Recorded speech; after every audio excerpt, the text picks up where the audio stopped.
बिस्मिल्लाहिर्रहमानिर्रहीम, अस्सलाम वालेकुम, गुड मॉर्निंग। न्यू पाकिस्तान में आपको खुशामदीद कहती हूँ। मैं हूँ आपकी होस्ट आयशा जुल्फ़िकार। तो जनाब, प्रोग्राम का आगाज़ हम उसी तरह करेंगे जिस तरह हम रोज़ाना करते हैं।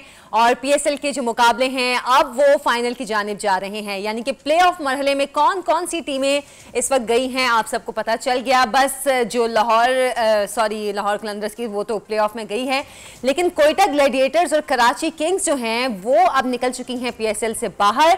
तो जो बाकी 4 टीमें हैं वो प्ले ऑफ मरहले में चली गई हैं। अब इनके दरमियान 3 मैचेस होंगे, जिसके बाद जो टीमें जीतेंगी, अच्छा खेलेंगी, वो जाएंगी फाइनल में। तो हम सबको बेसब्री से इंतजार है कि प्ले ऑफ से कौन सी टीमें फाइनल में जाती हैं। अच्छा, तो जनाब, मैच की बहुत सारी हैपनिंग्स हैं जो कि हर रोज चलती रहती हैं, हम इसको एंजॉय भी करते हैं, नई नई खबरें भी सामने आती हैं। और खास तौर पे जो आपको बताएं कि धानी ने एक गैंग बनाया है, इस गैंग में किस किस को शामिल किया, इस हवाले से आपको बताएंगे।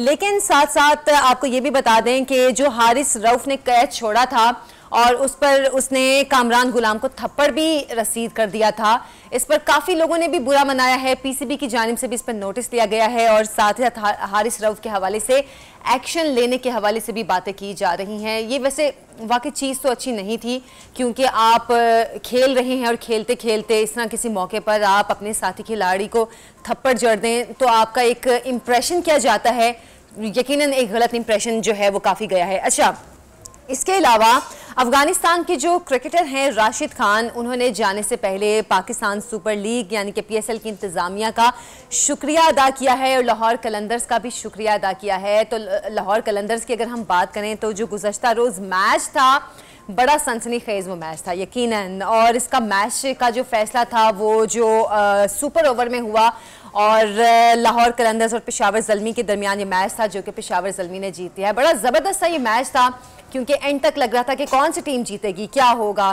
तो जनाब, अब मैच की बाकी जो कंडीशंस चल रही हैं, जो हालात चल रहे हैं, इस पर हम बात करेंगे। अब्दुल माजिद भट्टी साहब सीनियर स्पोर्ट्स जर्नलिस्ट हैं, हमारे साथ मौजूद हैं। अस्सलाम वालेकुम अब्दुल माजिद साहब। सर, प्रोग्राम में आपको खुशामदीद कहती हूँ। मैच इसकी पहले तो हमने जब एक दिन आपसे बात की थी तो तब ये काफ़ी सारे डाउट्स थे कि जो लाहौर की कुछ कंडीशंस हैं वो शायद नहीं मुनासिब हैं, जिसकी वजह से मैच में मुश्किल हो सकती है। लेकिन अब तो मैच इतने स्मूथ गए हैं कि देख के मज़ा आ गया है। लेकिन आयशा, जो थोड़ी देर पहले आपके चैनल पर ही जो टिकट्स चल रहे हैं जी जी, कि लाहौर में शायद अब बारिश की फोरकास्ट है। बिल्कुल है, आज तो कुछ बादल भी आए हुए हैं। जी, तो ऐसा ना हो कि बारिश जो है इस टूर्नामेंट का मजा किरकिरा कर दे। लेकिन बहरहाल क्रेडिट देना पड़ेगा पाकिस्तान क्रिकेट बोर्ड को, ग्राउंड स्टाफ को, क्यूरेटर्स को। अच्छी पिचेस बनी है, अच्छे मैचेस हुए और क्या कमाल ग्रुप मैचेस का इख्तिताम हुआ है कल रात को जी। कि मैच लाहौर कलंदर्स जीते जीते दोबारा सुपर ओवर में मैच चला गया, फिर पेशावर ज़ल्मी ने मैच जीत लिया। तो मतलब बहुत जबरदस्त पूरे टूर्नामेंट में मेरा ख्याल अगर जो 29 या 30 ग्रुप मैचेस थे, 30 ग्रुप मैचेस थे, तो मेरा ख्याल में उसमें मोस्टली जो थे वो एक्साइटेड मैचेस थे। इससे अच्छी तफरी शायकीन क्रिकेट को मिल नहीं सकती थी। तो PSL का जो एक खासा था कि इसमें क्वालिटी क्रिकेट होती थी, हाई स्कोरिंग मैचेस भी होते थे, लो स्कोरिंग मैचेस भी होते थे, लेकिन क्वालिटी ऑफ क्रिकेट बहुत हाई थी। तो मुझे उम्मीद है कि इसी तरह जो अब बाकी 4 मैचेस बच गए इंक्लूडिंग फाइनल, तो इसी तरह टूर्नामेंट अच्छे नोट के साथ खत्म होगा। बिल्कुल, इंशाल्लाह अच्छे नोट के साथ ये टूर्नामेंट खत्म होगा। लेकिन अगर हम लाहौर और कराची के मैचेस में कंपैरिजन करें, ज़्यादा डिफरेंस नहीं था सिवाय क्राउड के। मतलब कराची में कुछ कम क्राउड जो था वो अलाउ था, लाहौर में कुछ ज़्यादा क्राउड था, इस वजह से भी थोड़ी एक्साइटमेंट ज़्यादा लगी है। जी देखिए आयशा, कराची में मैं चूंकि कराची में रहता हूँ, यहाँ उस वक्त 50% अलाउ किए थे NCOC ने। तो 50%, बल्कि शुरू में तो 25% थे, फिर 50% कर दिए। लेकिन बहुत सारे लोग जो थे, हालांकि लाहौर के मुकाबले में लाहौर में जो मैंने सुना है कि सहूलतें ज्यादा अच्छी थी, कराची में लोगों को तकलीफ ज्यादा थी, लेकिन इसके बावजूद लोग मैचेस को देखने जाना चाहते थे। लेकिन फिर कोविड की एक जो वेरिएंट आई उसकी वजह से फिर NCOC को सख्त फैसले करना पड़े। इतवार को पहुंच रही है इस्लामाबाद, तो शायकीन क्रिकेट के लिए तो अभी बहुत सारे मौके हैं, वो आए ग्राउंड में, पाकिस्तान टीम को सपोर्ट करें और अच्छी क्रिकेट को एंजॉय करें। बिल्कुल बिल्कुल, अभी तो बहुत से मौके हैं, अभी तो वाकई मैचेस शुरू हुए हैं। अभी तो ऑस्ट्रेलिया की टीम आ रही है, उसके बाद इंशाल्लाह और टीम्स भी आएंगी। अच्छा, अगर हम गुज़श्ता रोज़ के मैच की बात करें, अभी जैसे आप सुपर ओवर की बात कर रहे थे, तो शाहीन ने बहुत कमाल बैटिंग की है। मतलब शाहीन अच्छे बॉलर हैं, ये तो हमें पता है, लेकिन उन्होंने बैटिंग बहुत कमाल की है। देखिए, आफरीदी जो टैग है पाकिस्तान क्रिकेट में, चाहे वो शाहिद आफरीदी हो, चाहे शाहीन शाह आफरीदी हो, हर वक्त खबरों में रहते हैं।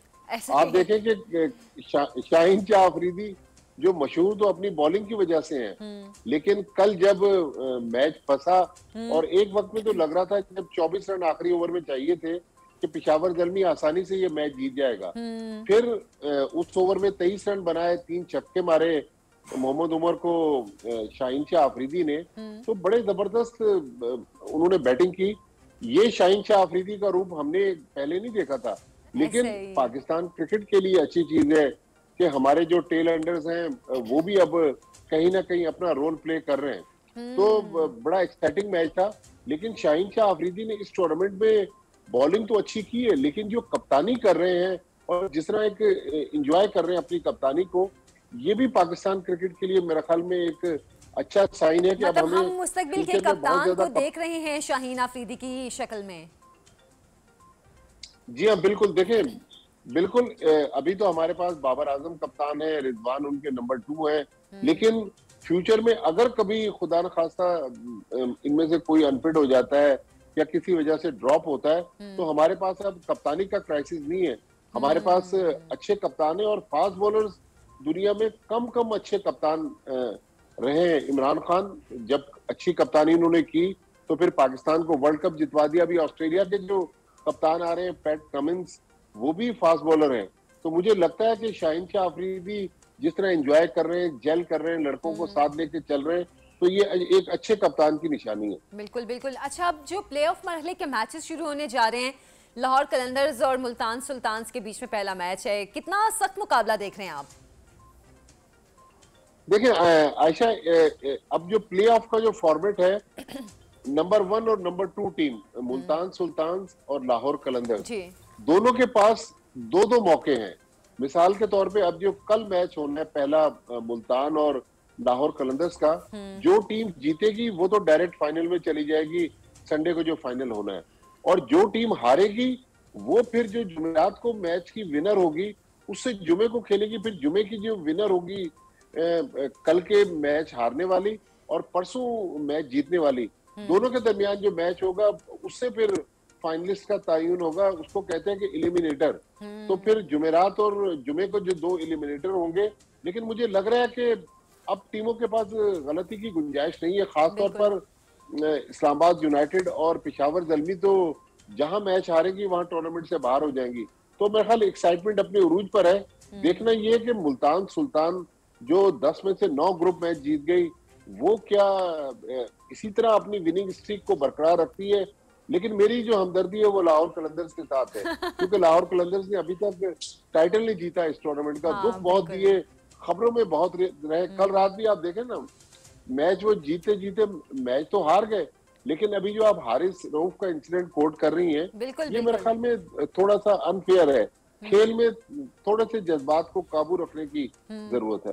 तो हारिस रऊफ, वही मैं आपसे ये बात भी करना चाह रही थी कि हारिस रऊफ ने जो कामरान गुलाम को थप्पड़ लगाया है, उसमें ऐसा लग रहा था कि हारिस थोड़ा सीरियस हैं। तो यकीनन इस पे अब तो नोटिस तो चले हो गया है, तो इस तरह खिलाड़ियों को रवैया ग्राउंड में रखते हुए थोड़ा एहतियात करनी चाहिए। खिलाड़ियों को कैचेस भी ड्रॉप होते हैं, लेकिन अगर आप इस फुटेज को दोबारा देखें तो ये लग तो मजाक में रहा है, क्योंकि कामरान गुलाम का आपको पता है कि केपीके से ताल्लुक है और पठान लोग ज्यादा जज्बाती होते हैं। अगर वहां से रिएक्शन आता कि ग्राउंड में फिर कोई और ही माहौल हमें नजर आता। लेकिन खिलाड़ियों को थोड़ा सा अपने इमोशंस को काबू में रखकर अपने खेल पर फोकस करना चाहिए।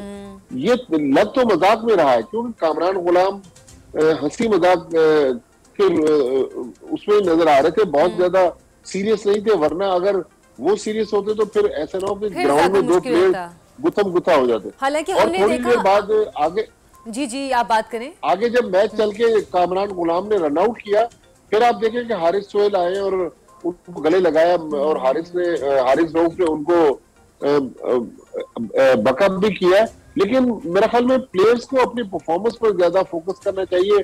कैचेस भी ड्रॉप होते हैं, रनआउट भी मिस होते हैं, बल्कि जैसे हसन अली से भी कैच ड्रॉप हुआ था तो बहुत तनकीद का सामना करना पड़ा था, तो उसके बाद लेकिन बाबर आजम ने किस तरह आके उनको, बल्कि शुएब मलिक ने आके उनको कितनी हिम्मत दी थी।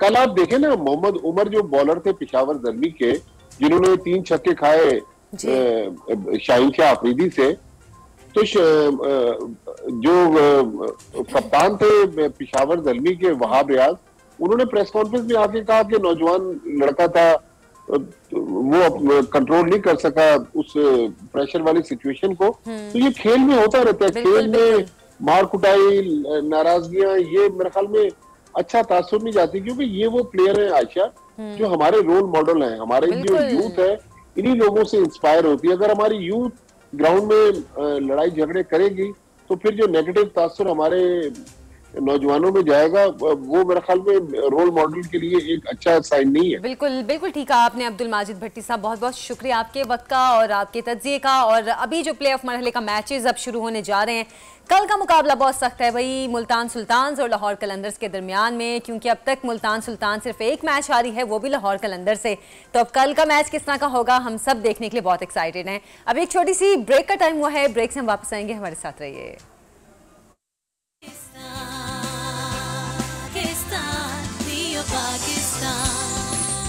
Welcome back. प्रोग्राम में आपको खुशामदीद कहती हूँ। नाज़रीन, हमारे पाकिस्तान में सिख कम्युनिटी, हमारे सिख बरादरी बहुत बड़ी तादाद में मौजूद है, जो कि क़याम पाकिस्तान के वक्त कुछ यहाँ पर आए हिजरत करके, या कुछ पहले से मौजूद थे और फिर आगे से उनकी नस्लें भी हैं जो कि अब यहाँ पर परवान चढ़ रही हैं।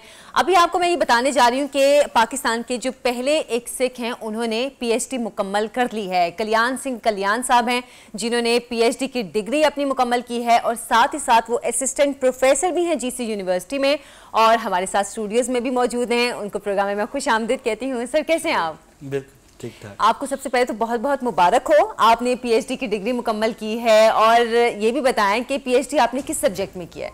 जी थैंक यू वेरी मच, और मैं न्यू TV और आप सब इंतज़ामिया का शुक्रिया अदा करता हूँ। जो मेरी PhD है वो पंजाबी ज़ुबान में है, और मेरी खुशकिस्मती है कि मेरा ताल्लुक जो है वो ननकाना साहब जैसे अजीम शहर से है। बिल्कुल ज़बरदस्त। तो वो जो सिख मज़हब के बानी हैं उनका जन्म स्थान है। तो इस वजह से ये मेरी मिट्टी का मुझ पे कर्ज था जो मैंने PhD की सूरत में अदा करने की कोशिश की। आपने ननकाना साहब का जिक्र किया। ननकाना साहब वो गुरुद्वारा, वो राहदारी खुलने से बहुत से लोगों को आपस में मिलने का मौका मिला है। अगर कुछ साल पहले ये खुल जाती तो ज़्यादा अच्छा नहीं था, कि क्योंकि एक नस्ल थी जो कि अब जाहिर से बात है वफात पा चुकी है। अगर चंद साल पहले खुल जाती तो बहुत से जो बिछड़े थे उनको मिलने का मौका मिल जाता। बिल्कुल, ये बात हम तो शुरू से ये कह रहे हैं कि पंजाब की साइड पे कई सारे कॉरिडोर होने चाहिए। वाघा बॉर्डर पे भी जो एक मीटिंग की जगह है, लेकिन वहाँ पे आपस में मिलाने नहीं देते, ये शुरू से बनी हुई है वहाँ पे। और अब जो करतारपुर कॉरिडोर है, देखें कि इस वक्त तक 7 से 8 फैमिलीज जो है वो एक दूसरे को मिल चुकी हैं। और इससे बड़े क्या फायदा होगा कि आपने इंसान दोस्ती का इतना बड़ा सबूत दे दिया कि अब फैमिलियां जो हैं वो आपस में मिल रही हैं। 2-3 दिन पहले भी एक फैमिली मिली है और काफी जज्बाती मनाजिर थे वहां पे करतारपुर पे। ये रोज की बात है कि वहाँ पे कोई ना कोई मुलाकात हो रही है, और इतने जज्बाती जो वहाँ पे हम सीन्स देखते हैं कि हम खुद हैरान रह जाते हैं कि यार वहाँ पे पूरी की पूरी इंतजामिया रो रही होती है, इतना जज्बाती माहौल होता है। जाहिर है इतने सालों की मुलाकात, इतने सालों के बिछड़े हुए लोग अब मिल रहे हैं, एक सदी तकरीबन है जो गुजरने वाली है, उसके बाद मुलाकात हो तो फिर आपके क्या जज्बात होंगे, ये तो वहाँ मौजूद लोग ज़्यादा बेहतर तौर पर जान सकते हैं। अच्छा, आप अपने तालीमी सफ़र के हवाले से बताइएगा, क्योंकि हम यहाँ पर देख रहे हैं अब जो नौजवान हैं, ख़ास तौर पर जो हमारी सिख बरादरी है, उसमें भी तालीम का एक रुझान बहुत आ रहा है। अपने तालीमी सफ़र के हवाले से हमें बताइएगा। जी ये मेरी मैं थोड़ा जिहा पंजाबी च कहा कि ये मेरी बहुत खुशकिस्मती है कि मेरा ताल्लुक जिहड़ा है ननकाना साहब दे सोहने जिहे जिले तो है, बहुत नज़दीक है लाहौर दे। सो उत्थे मेरा जिहड़ा है जन्म होया, उत्थों ही मैं ग्रेजुएशन कीती है और उस तो बाद फिर मैं लाहौर पंजाबी यूनिवर्सिटी दे विच MA पंजाबी कीता है। अच्छा। उस तो बाद जिहड़ा है MPhil और PhD दा सफ़र भी जिहड़ा है मेरा पंजाबी यूनिवर्सिटी तो रहा। लेकिन इस दे नाल नाल मेरी अपनी जॉब जिहड़ी सी मैं पंजाब पब्लिक सर्विस कमीशन तो टॉप कीता, उस तो बाद जिहड़ा है मुख्तलिफ कॉलेजां दे विच पंजाब दे वख-वख कॉलेजां दे विच पढ़ाया, पंजाबी पढ़ाई, जिहदे नाल जिहड़ी है मेरा ख्याल है कि मेरे आण नाल पंजाबी दे विच एक नवी मूवमेंट, एक नवा जज्बा आया होया है। लोग हुण अपनी माँ बोली वापस परत के आ रहे हैं। अच्छा, कल माँ बोली का दिन भी था आपका और मैं यही बात करना चाह रही थी कि पाकिस्तान में माँ बोली की तालीम के हवाले से कुछ खास ट्रेंड नहीं है, कुछ खास रुझान नहीं है कि इसको ज़्यादा प्रमोट किया जाए या इस पे ज़्यादा बात की जाए, ये दिन खास तौर पर मनाया जाए। जी बिल्कुल, मेरा ख्याल है कि माँ बोली दिवस जिहड़ा है ये UNO ने हुणी अनाउंस किया है और ਇਹਦਾ मतलब कुछ चंद साल हो गए ने, पर आस्ता आस्ता लोगों नू समझ आ रही है और UNO भी एक गल उजागर कर रही है कि माँ बोली जिहड़ी है तुहाडी अपनी जिहड़ी है उसदा साडे बॉडीज़ दे उत्ते बहुत ज़्यादा इफेक्ट है, साडे जज्बातां दे उत्ते, साडे सुपनियां दे उत्ते, साडे ख्वाबां दे उत्ते और साडी मंजिल दे तयन वास्ते जिहड़ी है वो पंजाबी माँ बोली जिहड़ी है वो बहुत जरूरी है। इस तरह जिहड़ियां सारियां इलाकाई ज़बानां, चाहे तुसी KPK च पश्तो ले लो, बलोचिस्तान च बलोची ले लो और सिंध विच सिंधी ले लो, जिहड़ी कि ये इलाकाई ज़बानां और पंजाब विच पंजाबी बहुत जरूरी ने। और रियासत नूं भी साडी रिक्वेस्ट है कि देखो जे अगर तुसी एक अच्छी नस्ल पैदा करना चाहते हो, एक अच्छे तख्लीकार पैदा करना चाहते हो, कि अच्छे रिसर्चर पैदा करने चाहते हो, तो तुहानू अपनी जिहड़ी माँ बोली है उस वाल दोबारा आना पड़ेगा। अच्छा, मेरा ये सवाल है कि जो KP में जो सिख भाई हमारे रहते हैं वो पंजाबी बोलते हैं या पश्तो बोलते हैं, उनकी माँ बोली कौन सी होगी? नहीं, देखो उन्हां दी इत्थे बहुत सारे ऐसे दोस्त साडे है ने KP च जिहड़े कि पश्तो स्पीकिंग ने। मैं खुद जिहड़ा है मैं बहुत अच्छी पश्तो बोल रहा हूँ। अच्छा। हाँ जी, और सिंधी भी सिंधी स्पीकिंग सिख है, सो वो भी बहुत सोहनी सिंधी बोलते ने। ये साड़ी इलाकाई खूबसूरती है कि जिहड़ियां इलाकाई ज़बानां ने और वड्डियां ज़बानां ने, इन्हां दी तारीख 5,000 साल पुरानी है। बिल्कुल बिल्कुल। और आप मतलब किसी को सुनते हुए मैं अगर देखती हूँ मुझे बड़ा अच्छा लगता है, चाहे वो पश्तो बोल रहे हैं, सिंधी बोल रहे हैं, पंजाबी बोल रहे हैं, मुझे बड़ा अच्छा लगता है और मुझे बड़ा दिल चाहता है कि मैं भी ये ज़बानें तमाम सीखूँ। अच्छा, अभी जैसे कि आप बात कर रहे थे कि आपका ताल्लुक भी ननकाना साहब से है, अब जब से ये राहदारी खुली है तब से जो हमारे सिख भाई वहाँ से आते हैं पाकिस्तान, उनको जो सहूलियात दी जा रही हैं उस हवाले से मैं बताएगा कि किस किस्म की सहूलियात हैं जो उनको दी जाती हैं और क्या इससे वो मुतमईन है? देखिए, शुरू में मेरा जन्म भी वहीं पे हुआ था, कुछ ख़ास सड़कें नहीं थी, लेकिन अब हुकूमत पाकिस्तान ने, मैं ख़ास तौर पे मेंशन करूँगा परवेज़ इलाही साहब को, जब उन्होंने ज़िला बनाया और ब्रिगेडियर रिजाज साहब को, तो उन्होंने सड़कों का जाल बिछा दिया। बिल्कुल, अब यहाँ तक कि हमारे मेहमान जो बहुत फेमस सिंगर हैं और एक्टर हैं, तो गिप्पी ग्रेवाल साहब, तो उन्होंने कहा कि इतनी खूबसूरत सड़कें थी जैसे हमारी मैं पाकिस्तान नहीं बल्कि कनाडा पहुंच गया हूँ। तो इतनी खूबसूरत सड़कें थी। तो ये देखें, ये एजाज की बात है कि अब सिख यात्री जो है आस्ता आस्ता बहुत ज़्यादा मुतमईन हो रहे हैं कि हम बहुत ईजीली लाहौर से सफ़र करते हैं, आराम से वहाँ पे गुरुद्वारे की अपनी इबादत करते हैं।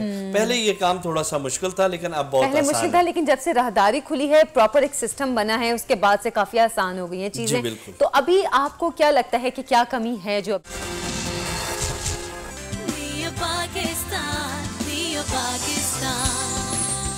वेलकम बैक प्रोग्राम में आपको खुशामदीद कहती हूँ। एक ख़बर जो कि यकीनन पूरे खित्ते के लिए काफ़ी परेशान कुन है कि इस वक्त जो यूक्रेन और रूस में तनाज़ा चल रहा है और हर रोज़ हम ये ख़बर सुनते हैं टीवी पे कि रूस की फ़ौजें अब इतना आगे आ गईं, अब इतना आगे आ गईं, ये हमले हो रहे हैं जो आपस में झड़पें हो रही हैं, बल्कि अब तो ये भी पेशगोइयाँ होना शुरू हो गई हैं कि अगर रूस ने यूक्रेन पर बाकायदा हमला कर दिया तो उसके बाद खित्ते में क्या क्या नुकसानात होंगे, क्योंकि ये ये हमले का खतरा तो अभी तक मौजूद है। रूस की फौजें भी काफ़ी हद तक आगे आ चुकी हैं और यूक्रेन की जानिब से भी जवाबी कार्रवाइयाँ तो की जा रही हैं।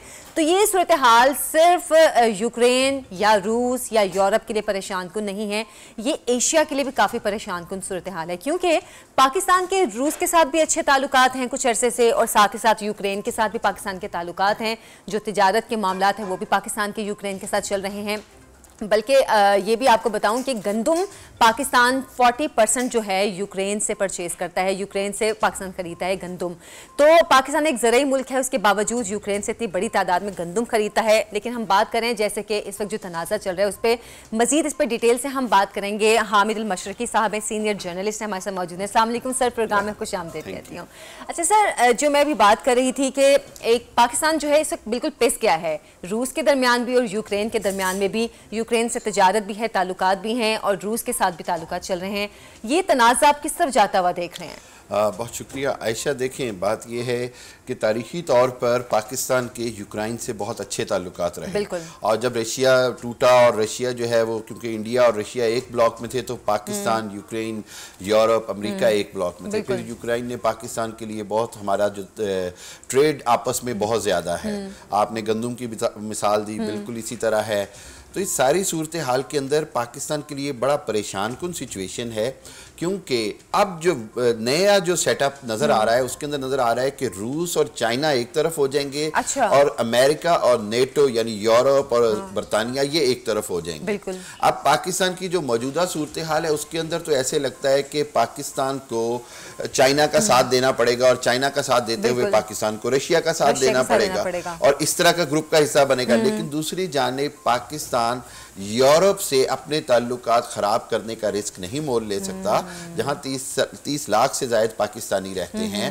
पाकिस्तान की सबसे ज्यादा तजारत अमेरिका और यूरोप में है, और पाकिस्तान के पाकिस्तानी भी सबसे बड़ी तादाद में, और फिर पाकिस्तान का ज़र मुबादला, फॉरेन एक्सचेंज बहुत सारा डिपेंड करता है। इस सारी सूरत हाल में मैं ये समझता हूँ कि पाकिस्तान के लिए बेहतर होगा, पाकिस्तान के फॉरेन ऑफिस के लिए, कि वो चाइना को भी और यूरोप दोनों को कन्विंस करें कि जी हम न्यूट्रल रहना चाहते हैं। हमारा इस खित्ते के अंदर आपको दोनों को डायरेक्टली पाकिस्तान की जरूरत नहीं पड़ेगी, लॉजिस्टिकली सपोर्ट की या ऐसी किसी चीज की। तो पाकिस्तान अगर न्यूट्रल रहता है तो पाकिस्तान को उसमें फायदा है, और वरना यह है कि वो जो दो चक्की के दो पार्ट में पिसने वाली बात है, और वो पाकिस्तान के लिए अफोर्डेबल नहीं होगा। लेकिन ये मैं आपको बता दूं, पाकिस्तान न्यूट्रल रहे या ना रहे, इकोनॉमिकली बहुत ज़्यादा पाकिस्तान पे प्रेशर आएगा। यहाँ पर महंगाई का भी बहुत, आगे से महंगाई से अवाम इतने तंग है, मज़ीद महंगाई होने का खदशा हो जाएगा। वजह यह कि गंदम नहीं आएगी, बहुत सारी और अजनास नहीं आएंगी, और इस सारी सूरत हाल के अंदर अगर जो सी ट्रेड है वो इफ़ेक्ट होती है, दूसरी ट्रेड इफ़ेक्ट होती है, तो ऑब्वियसली इकोनॉमिकली पाकिस्तान की जो सूरत हाल है उस पर मजीद दबाव लेकिन आएगा। हामिद साहब, अभी जैसे कि आप बात कर रहे हैं कि पाकिस्तान की ट्रेड बहुत ज़्यादा मुतासिर होगी, और जैसे मैं ज़्यादा गंदम का हवाला इसलिए भी दे रही हूँ कि पाकिस्तान ज़राई मुल्क है, और हम लोग बचपन से पढ़ते आ रहे हैं कि पाकिस्तान गंदम सबसे ज़्यादा तादाद में जो है इसमें पैदा होती है। लेकिन अगर हम इतनी बड़ी तादाद में यूक्रेन से गंदम हम मंगवा रहे हैं या और कई अजनास हैं, तो क्या हमारी जो अपनी अजनास हैं वो कम होती जा रही हैं, पाकिस्तान की ज़राअत कम होती जा रही है दिन ब दिन? ये आप आयशा बड़ी बदकिस्मती है कि एक ज़राई मुल्क होने के बावजूद पाकिस्तान 3 चीज़ों में जहां सबसे ज़्यादा मजबूत था, गंदम, कपास और चावल, बिल्कुल उसमें पाकिस्तान में कपास की पैदावार ना होने के बराबर रह गई है। अब पाकिस्तान को सालाना $1.5 अरब की कपास इंपोर्ट करनी पड़ती है अपनी टेक्सटाइल इंडस्ट्री को सपोर्ट करने के लिए। गंदम पाकिस्तान 40 to 50% इंपोर्ट कर रहा है। वजह यह है, मैं ये समझता हूँ कि बहुत सारी चीज़ें जो हैं उसके अंदर सबसे इंपॉर्टेंट है एग्रीकल्चरल पॉलिसी का फुकदान, और इसके अंदर किसी एक हुकूमत को नहीं जिम्मेदार करार दिया जा सकता। ये 30-40 साल से जो कुछ हुआ, लेकिन मौजूदा हुकूमत ने भी उसी चीज़ को जारी रखा, बजाय ये कि कोई क्लियर वीट के हवाले से पॉलिसी आती है, गंदम के हवाले से। तो ये बदकिस्मती है, लेकिन आने वाले दिनों में हुकूमत को इस पर काम करना होगा, जो भी इक़्तिदार में हो, वरना पाकिस्तान के लिए मुश्किलात होंगी। एक ज़राई मुल्क होने के नाते हम दूसरों पर डिपेंड करें, ये बड़ा मुश्किल है। और ये मैं आपको बताऊँ कि पाकिस्तान के लिए इस खित्ते के अंदर अपना जो किरदार है वो बहसियत न्यूट्रल मुल्क अदा करना बहुत ज़रूरी है। अच्छा, अभी जैसे कि अभी आप कह रहे हैं कि पाकिस्तान को न्यूट्रल होना पड़ेगा, लेकिन हम जैसे कि देख रहे हैं कि अमेरिका है वो भी रूस को धमकियां दे रहा है कि अगर रूस ने यूक्रेन पर हमला किया तो सख्त नताइज भुगतना पड़ेंगे। पाकिस्तान जाहिर सी बात है, जैसे अभी आपने बोला कि ब्लॉक हैं, रशिया और चाइना का ब्लॉक है और अब जो अमेरिका और यूरोप का ब्लॉक है, पाकिस्तान पिछले काफ़ी अरसे से अमेरिका के ब्लॉक में रहा है। अब अगर पाकिस्तान अमेरिका की तरफ नहीं जाता या चाइना की तरफ नहीं जाता, ये मुश्किलात पाकिस्तान को हैं, खित्ते को इससे क्या नुकसान होगा? देखिए, खित्ते के अंदर 3-4 अहम बातें हैं। हमने देखा कि अफगानिस्तान की सूरत हाल के अंदर भी बहुत सारी चीज़ों में पाकिस्तान को ब्लेम भी किया गया, जबकि पाकिस्तान उसका हिस्सा नहीं था। पाकिस्तान को तो जंग में घसीटा गया। इसी तरह दूसरे मामलात के अंदर भी ईरान और सऊदी अरब का मामला हो, बीच में पाकिस्तान को आना पड़ जाता है। इस हवाले से पाकिस्तान के लिए ज़रूरी है कि अपने किरदार का तयन करे और दुनिया को पहले से बता दे कि जी ये इस सूरत हाल के अंदर हम इससे ज़्यादा कोई किरदार अदा करने को तैयार नहीं हैं। इसके अंदर आप अगर ये देखें कि अगर यूरोप इकोनॉमिकली डैमेज होता है, यानी कि रशिया की पाइपलाइन जो जर्मनी में जा रही है, गैस पाइपलाइन, और 30 to 40% जर्मनी की इकोनॉमी को भी इफेक्ट होगा।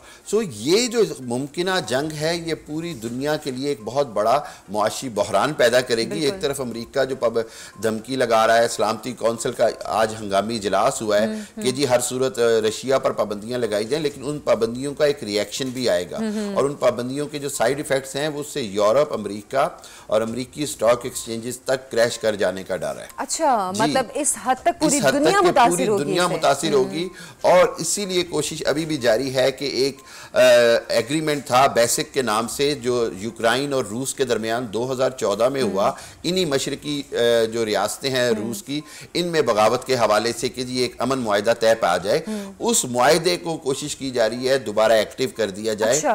ताकि एक अमन का रास्ता निकले और ये वाहिद रास्ता नजर आ रहा है कि 2014 की पोजीशन के ऊपर रूसी और यूक्रेनी अफवाज वापस चली जाएं और बागियों को इस अंदाज में सपोर्ट ना किया जाए जो अब रशिया करता नजर आ रहा है। सही। अच्छा, वजीर आजम के दौरे को आप किस तरह देख रहे हैं? एक तरफ रूस और यूक्रेन का तनाज़े और ऐसी टाइमिंग में वजीर आजम का दौरा कितना इंपॉर्टेंट आपको लग रहा है? देखें आशा, दौरा तो पहले से तय था, लेकिन ये जो पिछले 2-3 हफ्तों में इतनी ज्यादा डेवलपमेंट्स हुई हैं, इसने इस दौरे को इंतहाई अहमियत का हामिल कर दिया। पूरी दुनिया का मीडिया चाहते ना चाहते हुए भी पाकिस्तान पर नजरें रखे हुए है। पहले अफगानिस्तान के मामले की वजह से का मामला था, फिर पाकिस्तान चाइना का जो मामला है सी पैक के हवाले से, ओबोर के हवाले से, चाइना और इंडिया की जो कॉन्फ्लिक्ट्स हैं उसके हवाले से भी पाकिस्तान के किरदार को देखा जा रहा है। अब आप देखें ना, China India conflict Pakistan centre of the eyes है। चाइना और यूक्रेन और रशिया का कॉन्फ्लिक्ट बनता है पाकिस्तान।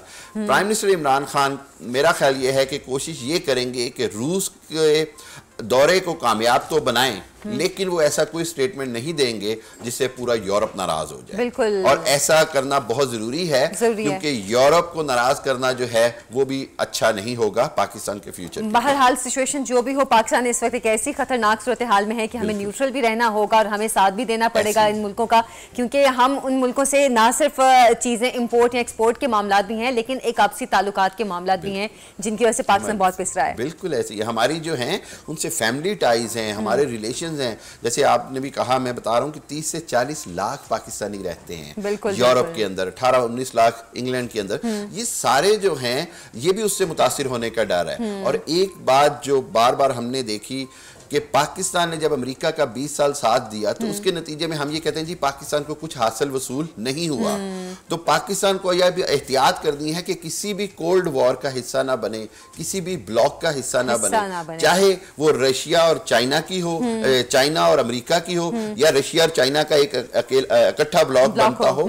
पाकिस्तान के लिए जरूरी है कि अब एज इंडिविजुअल अपने आप को एक्सेप्ट करवाए और दुनिया को ये कहे जी कि आप हमसे बायलैटरल रिलेशन रखें, डायरेक्ट रिलेशन रखें। हमें सब बहुत बहुत शुक्रिया आपके वक्त का, आपकी गुफ्तगू का। यकीनन ये जो सूरत हाल अभी चल रही है, पूरी दुनिया की नजरें हैं इस पर, तो दुआ तो ये है कि बजाय किसी जंग के मामलात अफाम व तफहीम से हल हो जाए ताकि पूरे खित्ते समेत पूरी दुनिया को कोई नुकसान ना पहुंचे। एक छोटी सी ब्रेक से अभी हम वापस आएंगे, हमारे साथ रहिए।